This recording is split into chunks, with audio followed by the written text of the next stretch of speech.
Oh, yeah. No, um,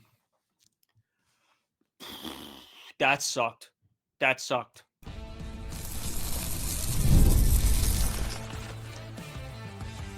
You are Locked On Blue Jays, your daily Toronto Blue Jays podcast.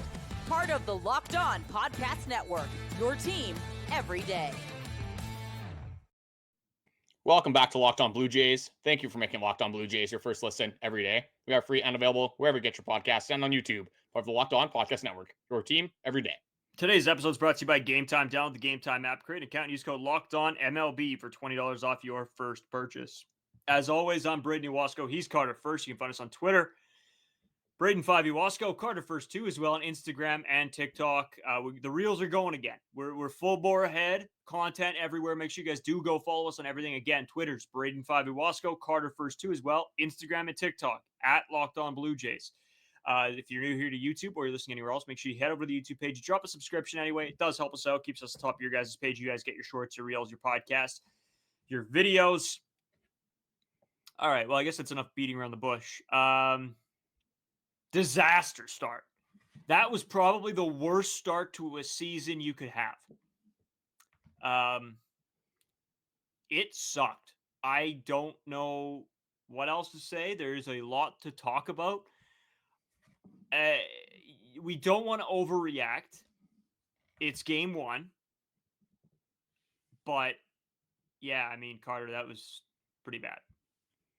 It makes it so much worse when we tried to get optimistic for the season. We go through all of 2024. Obviously, you go through that, not a fun time whatsoever. The off season, lots of lows. Then you get a little bit more excited when you sign some big names, Santander, Hoffman, as we still will see throughout the season. It is only the first game, but it feels like you're a kid on Christmas Day, just waiting. You've been waiting so long for Christmas to come, and then Santa didn't bring you any presents. You got coal for Christmas. That's what we got as Toronto Blue Jays fans. Had the full waiting. We were so excited. At least I was. I was excited for opening day.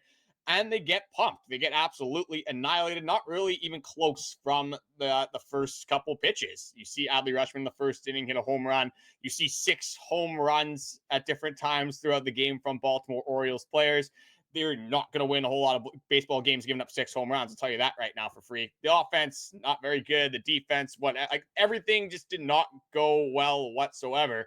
And for what we were saying is the most important offseason of all time, to go out and lay out an absolute goose egg, opening day is not exactly what you want to see. But when I saw, again, this is a little bit of a ricochet shot, because the only guy who did anything offensively, when I saw Andrus Gimenez being slotted out as the cleanup hitter for this Toronto Blue Jays team, didn't really leave me with a great taste in my mouth. Did hit the only home run, but I don't think it could have gone much worse for an opening day. No, it couldn't have. A lot we want to get into. Obviously, for those of you who missed the game, 12-2 Orioles over the Blue Jays yesterday afternoon. Another game today. We'll get into it. That's the beauty of baseball. Yeah, we're gonna tee up the rest of the series, and we'll let you guys know sort of what's going on. I guess we have to start with Jose Berrios. I want to get into some of his comments post-game yesterday, just because it tells the story. It was not good. So I'm going to get into those. We'll talk about that. Starts off, today I wasn't executing my pitches. I tried, but I didn't. And also, they had a good day in the box. Like a leader I am, I failed today. Yeah, you failed today. Not good. I'm going to read them all, Carter, and then you can take it from there. You got to pitch inside to this team, says manager John Schneider. Berrios got in a little, but I think it was just a mistake. It was just mistakes. Jose Berrios, terrible day. He's got to be better. He's somebody that we expect good things out of and good starts out of. 5 innings, 9 hits, 6 runs, 6 earned runs, 5 Ks, 2 walks, 3 home runs given up. Starts the season off with a 10.8 ERA.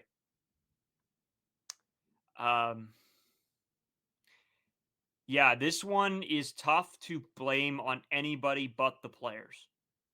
As much as people get upset with John Schneider and maybe what he says or whatever, this was a bad day up and down the lineup. Jose Berrios, not a good day. Yariel Rodriguez, not a good day. Barnes, not a good day. Everyone that hits the baseball, not a great day. I think there's no excuse here.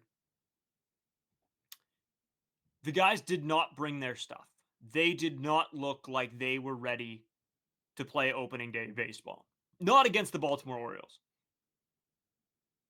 I don't know, man. What do you think? What do you think of Jose Berrios' comments? I mean, it's just, what else do you say, I guess? Yeah, you go out opening day, you want to give your team a chance to win. I said I wanted Jose Berrios on the mound for opening day because I thought he'd be the most consistent. Thought he'd give you the best chance to have a chance to win in opening day. Obviously, that did not happen, and we kind of saw it early on. Just overall with this pitch location, it was the biggest problem was the command. I saw the first couple pitches, he was touching 96 with the slider and the fastball.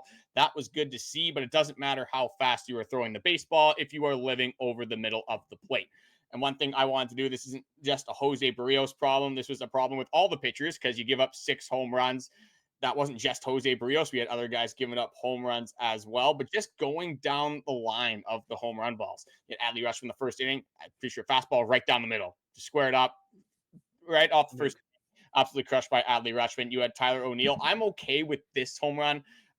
It's a pitch off the outside part of the plate. One problem with Jose Berrios was he wasn't working up high at all and he wasn't working low at all. It was just over the middle. Sometimes he was hitting the edges. He would get inside, outside. Wasn't the worst. Think he could have worked inside a little bit better, but everything was perfectly like right down the middle in terms of height wise. So at everything, even if it is on the corner of the plate, when you can still swing through the middle and get your bat on that outside part of the plate, still not the hardest pitch to get at, but not the worst one he threw all day. Tyler O'Neill backside home run. Again, don't love it, but at the end of the day, it's baseball. Things are going to happen. Cedric Bullen's first home run, just right down the middle once again. Absolutely clear cut, right down the middle of the plate. Then you Adley Rutschman's second home run. Yariel Rodriguez throws this one off. Like at the start, it looked like it was inside. It looked like it wasn't a bad pitch. We watched it back, caught a lot of the plate there as well. Adley Rutschman clearly waiting on a fastball, turns on that. I guess I'll give him the benefit of the doubt there. You have a Jordan Westburg slider low and away. Might have been a changeup, but that one still, there's way too much of the plate, not low enough. Jordan Westburg hits a home run. Common theme with these home run balls. Hitters are taking advantage of the mistake pitches that they saw in this ball game. Way too many of them from the Toronto Blue Jays, and you know it's not going to be a good day when you have Richard Lovelady and Jacob Barnes coming out on opening day back to back. No, obviously, that's something I was going to say. We didn't get to see any of our big dogs from the bullpen today because it started out so terribly. And I really don't want to just blame Jose Berrios, but it's hard to put this on anybody else. You take your team right out of the ball game with giving up these runs. And yeah, don't get me wrong, the offense wasn't great, but they were taken out of the game so early that it was hard to probably feel confident at the plate. And I'm not saying that this offense couldn't have climbed back. They maybe they could have, maybe they should have given it a little bit more, but they looked defeated early. And I think they expected a lot more out of themselves going into what was, coming off of a very important offseason into a very important season. And none of your big dogs came to eat. So yeah, I'm frustrated because you're right, Carter. I went in to this season trying to be optimistic, and you get let down game one. And again, I don't want to make a huge deal about this because it is only one game. But when you go out there and get killed, and I will talk about the defensive mishaps and get into the offense a little bit, break down some statistics for you guys. But at the end of the day, and again, I don't want to just blame this on Jose Berrios, but I think it all starts with your starting pitcher, especially when you're the home team. And for them to get a hold of you first inning, one of their best players, Adley Rutschman, get a hold of you early, it's a tone setter. And the tone was set that this Orioles team, even as depleted as they are, looked like above and beyond a better baseball team than the Toronto Blue Jays today or last night.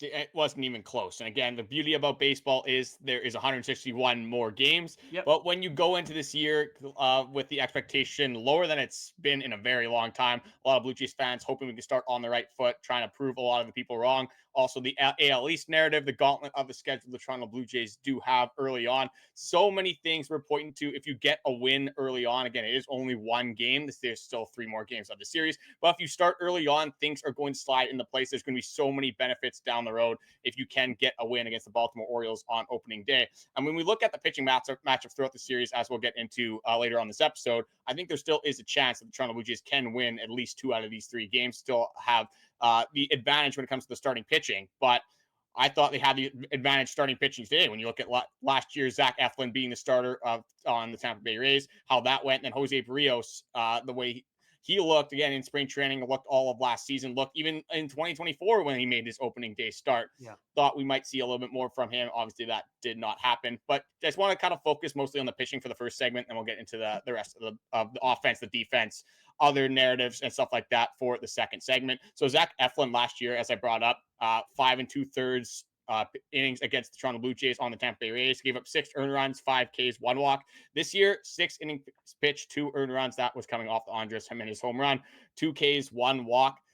With Zach Eflin, I don't think he was unbelievable today. I think the stuff was probably a little bit better than Jose Berrios, but it just looked like he was making the good pitches in the right scenarios, in the right moments of the game. When we look at Jose Berrios, 16 first pitch strikes, but then you see, obviously, he's very efficient early on, but you had multiple times, Jose Berrios gave up one of them. I believe the other one was Jacob Barnes. You have 2 outs, you have runners on base, and you give up a 3-run home run. That is just, it's not going to give your offense a chance to win when you're giving up that many runs early on in a baseball game. And I'm not going to give much credit to Zach Eflin here. I think that you have the mentality of the game. Again, like, Blue Jays have an okay lineup, and you got to give, I guess, a little. I shouldn't say I can't give any credit to Zach Eflin because he did go out there and pitch 6 innings, but I'm not going to say that Zach Eflin was the greatest pitcher of all time today.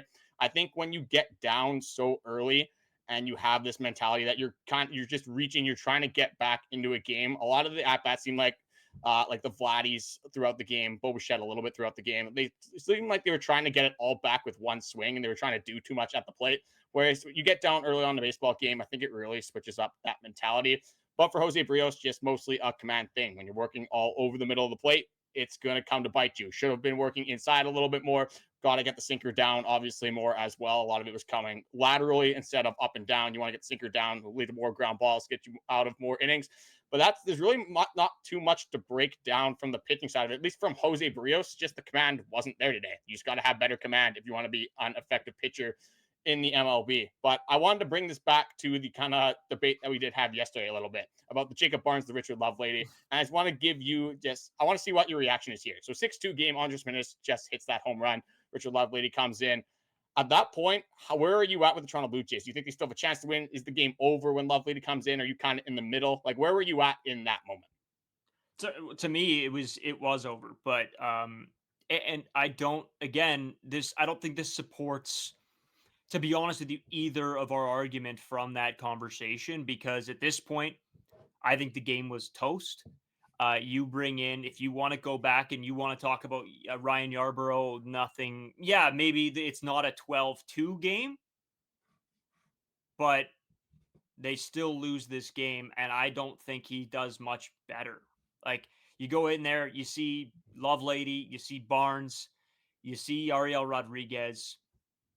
These guys were pitched in this game for a reason. This is a scenario where you're right. Ryan Yarbrough would be there. He would be that Yariel Rodriguez guy where, hey, come eat 3 innings to end this game so we can get the heck out of here. But it's not making any difference for me. Yeah, at this point in the game, like, you give up that 3-run home run. I don't think the Blue Jays have the offense to kind of get back into the game anyway. And this isn't even as much of like, I love Ryan Yarbrough. What I was trying to get at that point is you have 3 guys that you saw today. Is that Nick Sandlin? I won't say anything about him. You have 3 guys in the bullpen today that just weren't good. Whatsoever. That is 3 of your 8 bullpen guys. It is the first game. Maybe there's an overreaction, but we've seen this in spring training. We've kind of seen this throughout their careers as well, that these guys aren't necessarily guys that you can trust in the bullpen. Yariel Rodriguez right now is absolutely lost out there. This is not a guy he can't locate any scenario he's coming in, whether it's we're up by 10 runs, we're down 10 runs, no matter what, Yariel Rodriguez is coming into the game. I am not confident in this guy whatsoever. And this is kind of the point that I was trying to make, is that now you have 3 guys that I don't trust early on. Again, you do have guys coming back, which will help this situation. But when you have almost half your bullpen that you can't even trust, no matter what the game scenario is, I think that is where we're going to have a little bit of troubles throughout the year for the Toronto Blue Jays bullpen. Yeah, no, and I can agree with you on that.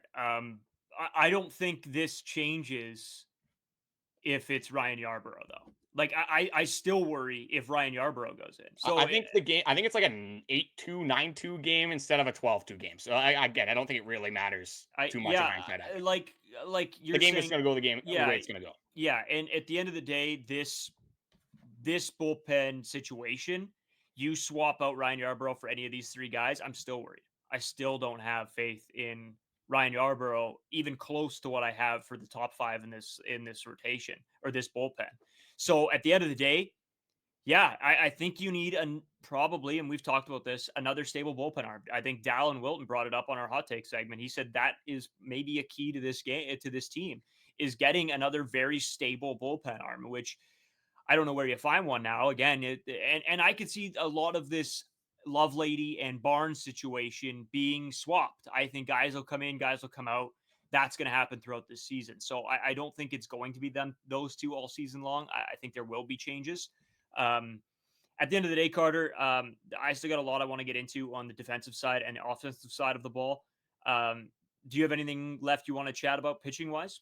I just wanted to kind of go off that last point you just made. It's good on the live stream as well. Again, not necessarily confident on these guys, but we talked about it all off season. The way you make a competitive bullpen, obviously you need those high leverage guys. You need the established guys in the league, but you can't go out and pay 8 bullpen arms $10 million to go out and have an effective bullpen. You got to do this trial and error. You got to go in, got to get some guys that maybe coming off of down years, some vets that you have seen have good years in the past. Maybe you're looking at stuff that you like.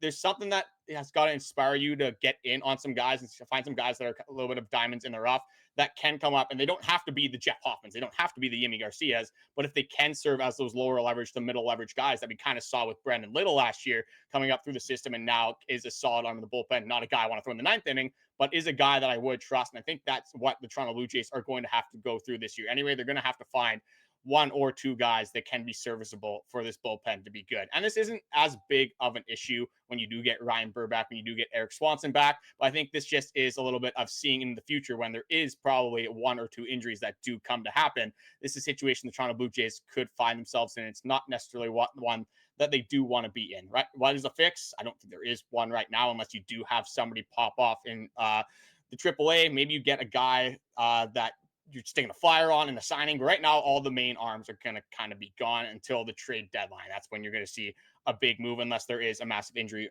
knock on wood, for the Toronto Blue Jays. But like you said, ton more we want to get into the defensive stuff, how the offense was, just how the rest of the series looks for the Toronto Blue Jays playing the Baltimore Orioles. Ton of stuff we want to get into. We're going to get into more of the offense and the defense coming up. Today's episode brought to you by Game Time. There's nothing better than catching an MLB game live. The crack of the bat, the roar of the crowd, the smell of ballpark food. And if you're looking to go and get last-minute tickets, Game Time makes getting those even easier. With last-minute deals, all-in pricing, lowest prices guaranteed. Game Time takes the stress out of buying MLB tickets. Plus, ticket price drops as the game gets closer, meaning you can score an incredible deal. I'm telling you guys, I use Game Time legitimately every time I buy tickets because it is the lowest price. It is the best deals. It gives me the all-in pricing. The all-in pricing is something I love because I cannot stand going into, thinking, oh, I'm going to pay $40 and then it be, oh, no, I'm actually paying $70. So it's nice that there's no additional fees towards when you're making your purchase. That's why I really like Game Time and just the discounts that come along with it. Take the guesswork out of buying tickets with Game Time. Download the Game Time app, create an account, and use code LOCKEDONMLB for $20 off your first purchase. Terms apply. Again, create an account, redeem code LOCKEDON MLB for $20 off. Download Game Time today. Last minute tickets, lowest prices guaranteed. Before we do go into the hitting and stuff, there is one more thing I wanted to bring up about Jose Berrios and the pitching, just get it out of the way. And it is a stat from Blue Jays Muse. It's not going to be a good stat today, unfortunately, but I did want to throw it over to you to see if you get even close. 26 plate appearances Adley Rutschman does have against Jose Berrios. So in this, he has 24 at-bats. So out of those 24 at-bats, how many times did Adley Rutschman get a hit?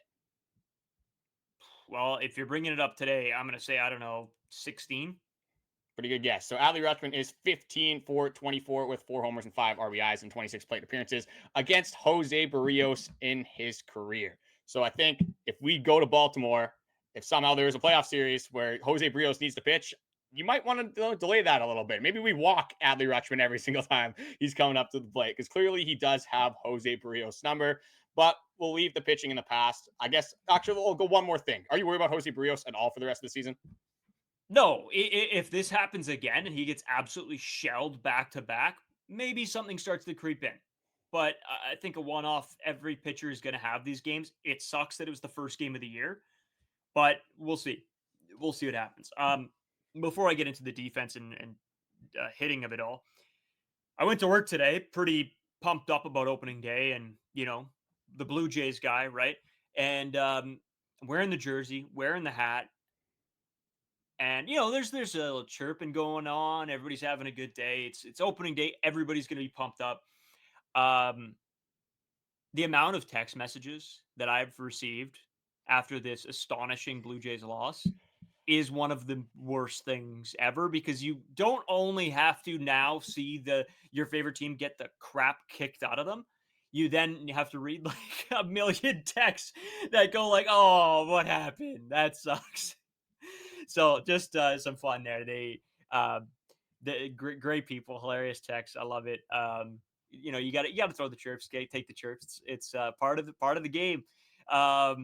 But getting into the defense of it all, the one thing I almost cried at was watching Vladdy have to decide if he should throw the baseball to second base, to third base, tag his first base, or go to home. His brain was in a blender on that play, Carter. Yeah, it's like if you ask me to talk to a woman, just no idea what's going on, obviously, in Vladimir Guerrero Jr.'s head. I had a few guys. I was obviously live during this time. Matthew came around. That was nice. Had Boo in there as well. A couple of guys that we were talking about. Shooting it with the people. That's the reason we have this podcast. So when that kind of stuff was going on, we were just talking about one funny thing. We were talking about Andrus Jimenez. Like, I don't know if this guy should necessarily be in the cleanup spot. I'm not sure what's going on here. And then he launches immediately after. So shout out to you two guys. Just it's funny how the prediction stuff. I got a bunch of texts as well. Obviously, our one friend, we see 1 home run. The season's over already. Hopefully, he's not right with that. But I mean, it's tough not to have that reaction. And hey, we kind of signed up for it as Locked On Blue Jays hosts. Everyone knows we're big we're big Blue Jays fans. So obviously, we expected to get a few texts like that. And you got to kind of play along with the game, unfortunately. But that Vladdy situation. You have, I think, Mountcastle. I don't remember who was at third base. Mountcastle ran from second to third. That's why he was kind of looking over at third. Could have went to first, just got his, got the runner at first. I think what happened was whoever was at third base didn't initially go home and then saw Mountcastle was coming from third and left super late. And then Vladdy, just had, I don't know what happened out there. Waited too long to make the decision. Jose Berrios kind of pulled a Garrett Cole, didn't run to first base right away as well. So just a huge blunder there. At the end of the day, it doesn't matter whatsoever for the Toronto Blue Jays, but those are the type of plays that you'll see in the middle of games. If it gets farther along in the season, if you get to the playoffs, those are the plays that need to be made and can come back to bite you if you are not making those plays. So that's one that, popped out immediately when you saw that from Vladimir Guerrero Jr. And I'm not saying that you have to make the right play all the time. You just got to get an out there. You just have to get an out. It doesn't have to be where, I'm faking it, and I'll take the safe out. It doesn't have to be that. In those situations, it's a one-run game. You can afford to let that run go, but make sure that out at first is gotten. You don't have to try for the great play. Take the out. Take the out when you can give them, when you can get them. When the other team is giving you an out, take one. That's it. And the hitting today, Carter, I mean, just overall, just not good. It was just not good. And nobody had a good day at the plate. I mean, I guess Andrus Jimenez, great. You got a home run. It sucks because I think we'd be much more pumped up about it if the Blue Jays won this game, or at least it was close. Vladdy does get 2 walks and a strikeout. Gimenez gets the home or the home run. Kirk gets a hit. Alan Roden, first career hit. First career hit. That's, Will if Wagner we're taking the gets small victories. That's something that we'll be rolling with. Obviously, Alan Roden's not going to be excited that he got his first hit when he got pumped 12-2. But this is kind of where we're at. We had again when Matthew was in the stream. It's like, oh well, I mean the Blue Jays are getting absolutely pumped, but at least I have Cedric Mullins on my fantasy team, or maybe he had Tyler O'Neill, one of the two. But he had one of the Orioles that was absolutely pumping the Toronto Blue Jays. Yeah. And I guess that's the theme of the podcast is maybe try not to overreact and like take the small victories, even though there isn't really a lot of small victories to take from this game. We're going to talk about another small victory when Vladdy, after he made that play, Alejandro Kirk absolutely gunned Cedric Mullins out at second. So they get an out anyway there. So again, in retrospect, Alejandro Kirk, he's pretty good at defense, if you guys didn't realize. So that's something that I guess you can look forward to seeing Alejandro Kirk, Gold Glove contender behind the plate. People worried about his pop time, worried about that arm. He is proving the doubters wrong. He is one of the most accurate throwers in the game right now. And that was against Cedric too, right? Yeah. So a quick, speedy guy knows how to steal bases, and Kirk absolutely gunned him with a great toss. That pumped me up. Alejandro Kirk, I mean, he hits that long single, which you think, wow. And then my brother, actually, we were watching the game here, and my brother goes, he's going for two. He's getting thrown out. And then Carter sort of laughs, and then I don't think he was even rounding first yet. I was like, oh, Kirk's going. He's going too. He's like, oh, he's getting thrown out. And then I see Kirkstead release the ball. I'm like, oh no, this is right on target. Gets absolutely hosed at second base. Just your face when that happened. You looked over at us. You're like, nobody knew what to say. We were all just stunned. But again, it summed up the game. That's literally what happened there. It summed up the entire game. Nothing was going to go the Toronto Blue Jays way, unfortunately. Like, I'm just trying to think of any like positives from the offensive side. I guess one is that the at-bats like didn't look that bad. I want to say there wasn't a lot of great contact. There wasn't like a lot of bad contact. It was just kind of like I don't know, when you have the pitching side go that way, I can't really take a lot away from the offense here. Again, you don't want to go 1, 2, 3 for like the first 3 innings. I think Vladdy had a walk in his second at bat. That was a little bit like not ideal. It's not exactly what you want. You want a hotter start than that. But when you're down, it's 5-0 in the third inning, you're down 9-2 after 6 or whatever it is. It's tough to get into a game mentally from the offensive side of the ball. So I'm not taking too much away from the offensive side either. You can't really take too much away from this game other than just moving on to the next one. It's just the next up mentality, because we definitely do not want to sign up for games like this consistently as Toronto Blue Jays fans. Carter, let's get into it. You're right. There isn't enough to really go off of on one game. We can't overreact. We don't want to underreact. Like we sort of gave our, I think, fair opinions. For those of you who saw the reel and TikTok and short, I think Carter's already made a meme out of me from that one. So go and see if you guys can guess what Carter finds so hilarious about that video. And I'll give you a hint. It's not the very end. It was something else. Anyways, we're going to come back. We're going to tee up the rest of the series for the weekend. So make sure you guys stick around. Pitching matchups. Can the Blue Jays still come out at least with a tie or a series win in this? We'll let you guys know right after this short break. Today's episode is sponsored by Prize Picks. Baseball season is back in full swing, and there's no better way to get into the action than with Prize Picks, the best place to play fantasy sports. With Prize Picks, you can pick more than or less than on 2 to 6 player stat projections, and if you're right, you can win up to 1,000 times your cash, whether it's strikeouts, RBIs, or first inning runs. Prize Picks keeps each game exciting. So yesterday I decided to go with an all Toronto Blue Jays lineup, getting excited for opening day, and I pulled the Toronto Blue Jays. It's typically what they do. I lost all of my picks other than one. I had Alejandro Kirk more than half a hit. Obviously had that double, even though he got hosed at second base. So I'm going to try to reverse it this time. I'm going to go with some Baltimore Orioles picks. I'm going to go with Tyler O'Neill more than half a hit. I got Adley Rutschman after his performance today, more than half a hit as well. And then I do have Charlie Morton going more than 5 innings. Hopefully that pulls a reverse jinx in the Toronto Blue Jays and we can get a win. So that is my part. That's what I'm going to be doing to do my sense for the Toronto Blue Jays, and hopefully they can pull out a win in the second game of the season. Download the app today and use code LOCKEDONMLB to get $50 instantly after you play your first $5 lineup. That's code LOCKEDONMLB for $50 instantly after you play your first $5 lineup. Prize Picks. Run your game. Carter, sometimes I forget that there's people that watch our TikToks and don't watch our podcast. And so we posted that TikTok reel short last night, and it was we got a bunch of comments that were saying, "Hey, good to have you guys back. We're right back to how we were." And I was like, "Yeah," I had to give them a laugh. It was good. Teeing up the series coming up over the weekend here. It should be a great weekend. Not just for baseball, but just The everything. Toronto Blue Jays play their first game, opening day. That's Opening day. That's right.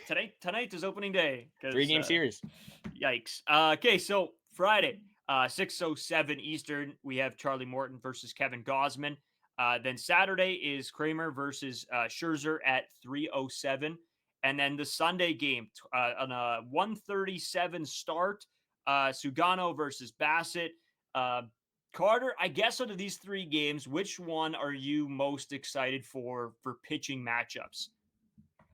For pitching matchups, I would say it has to be Saturday for the matchups. I think the most important game, though, is today's game. I want to see what the Toronto Blue Jays can do to bounce back. One of the worst opening days I've seen in my entire life from the Toronto Blue Jays. How do you respond to that? How do you respond to the early season adversity? You have Kevin Gausman on your mound. Both of us predicted him to be the best pitcher on the Toronto Blue Jays, along with probably a ton of other people. You have your ace on the mound. You have Charlie Morton, who probably would be regularly the third pitcher on the Orioles. Again, he's 40 years old. He's our Max Scherzer, just the Baltimore Orioles style. I think this is where you got to take advantage. You got to get to Charlie Morton here early, and you got to score some runs early on in the game. But I can't go away from Max Scherzer. That is going to be a lot of fun to watch on that Saturday. Yeah, I 100% agree. I think, again, like you said, most important game is tonight. They need a bounce back badly, but Max, seeing the Mad Max on the mound, man, is going to be electric in the Blue Jays blue. It's going to be fun. I'm really excited. Friday night, my brother's got a big hockey game, so I'm going to be heading back out to town, but I'm going to be watching the game before I go there. It's like everything just schedule-wise this weekend has lined up perfectly for me to watch, to be dialed in.